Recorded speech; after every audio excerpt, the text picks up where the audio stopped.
Good morning dear student, this is Prerna Pares. Welcome back to my channel your study guide.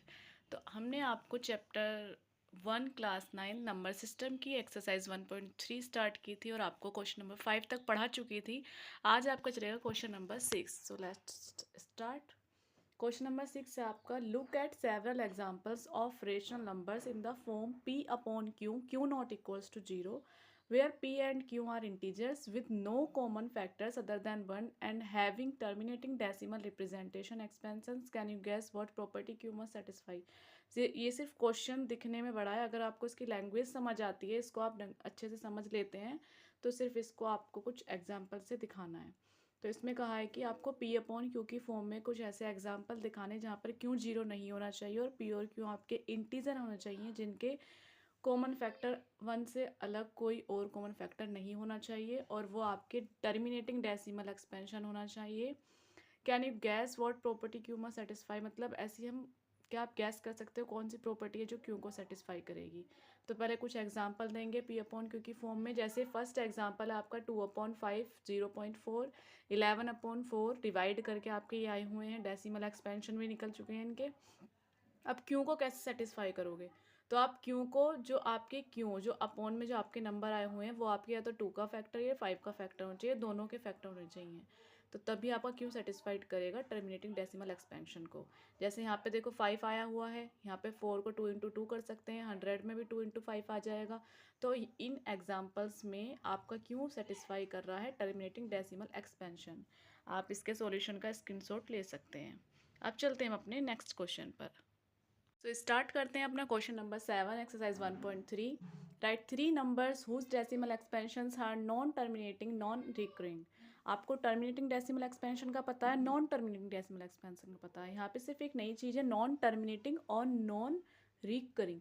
इसका मतलब होता है कि आपकी जो आपका नॉन टर्मिनेटिंग क्या होता है, जिसमें आपकी टर्म रिपीट होती है बार बार डिवाइड जब आप करते हो। इसमें क्या होगा, आपकी टर्म रिपीट नहीं होगी लेकिन नॉन टर्मिनेटिंग होगी। तो इस तरीके से मैंने आपके यहाँ पर एग्जाम्पल लिखे हुए हैं, जरूरी नहीं आप यही एग्जाम्पल लिखो, अगर आप अपने पास से लिखोगे बहुत अच्छा है, समझ के लिखो। तो जैसे कि यहाँ पे देखो 0.101001, तो यहाँ पे हमने बार इसलिए नहीं लगाया है क्योंकि ये रिपीट नहीं हो रहा है, नॉन रिकरिंग टर्म है।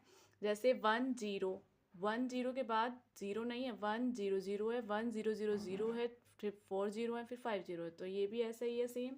2002, अगर यहाँ पे होता 2000 और यहाँ पे भी 3 जीरो तो फिर ये रिपीटिंग हो जाता, लेकिन ये सब टर्म अलग है। ऐसे ही 47 477 4777 447। ठीक है, आई होप ये क्वेश्चन आपको क्लियर होगा। 8th क्वेश्चन है आपका, find 3 different irrational numbers between the rational numbers 5/7 and 9/11। आपको 3 डिफरेंट इरेशनल नंबर फाइंड करने हैं 5/7 और 9/11 के बीच के। तो आप सबसे पहले क्या करेंगे, 5/7, 5 को डिवाइड कर लोगे 7 से। आप अपने रफ वर्क पे करके देखना, यही आपका आंसर आएगा और फिर इसके बाद आपकी टर्म रिपीट होने लग जाएगी तो इस पर आप बार लगा देंगे। ऐसे ही 9/11 को करने के बाद आपका 0.81 बार आएगा। इन दोनों के बीच की आपको टर्म लिखनी है, 3 डिफरेंट इरेशनल नंबर। इरेशनल मतलब आपका नॉन टर्मिनेटिंग में आती हैं।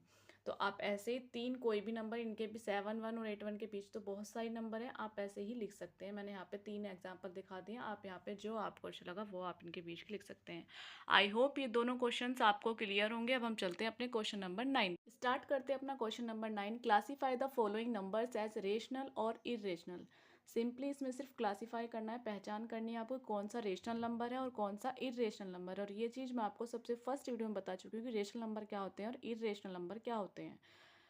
तो आप जितनी भी टर्म आपकी रूट में होती हैं वो आपकी इरेशनल होती हैं और जो रूट से बाहर निकल जाती हैं वो आपकी रेशनल बन जाती हैं। एंड ऐसे ही रिपीटिंग टर्म हो रही हैं तो आपका रेशनल ही होता है, बेशक वो डिवाइड तो हो रहा है ना। और जो non repeating non recurring term होती है वो इरेशनल होता है।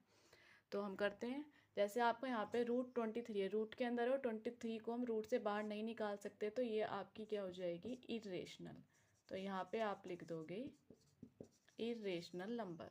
सेकंड है आपका 7.478 ये ऐसे ही रिपीट हो रहा है लेकिन डिवाइड कर सकते हैं तो ये आपका क्या है, रेशनल नंबर।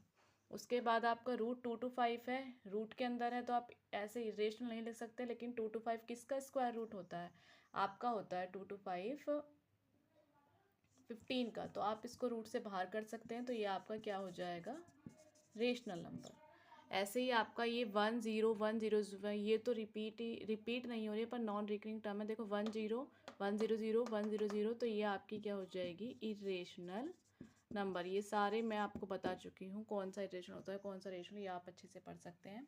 और ये आपका पूरा पूरा डिविजिबल है, कोई रिपीटिंग टर्म नहीं आ रही है, तो ये आपका क्या है, आपका रेशनल नंबर। आई होप ये क्वेश्चन भी आपको क्लियर हो गया होगा। और आपकी यहाँ पर एक्सरसाइज 1.3 कंप्लीट होती है। अब हम कल आपकी स्टार्ट करेंगे एक्सरसाइज 1.4। अगर आपको मेरी वीडियो अच्छी लगती हैं तो please do like share and subscribe. अपने डाउट्स आप कमेंट बॉक्स में पूछ सकते हैं। Thank you.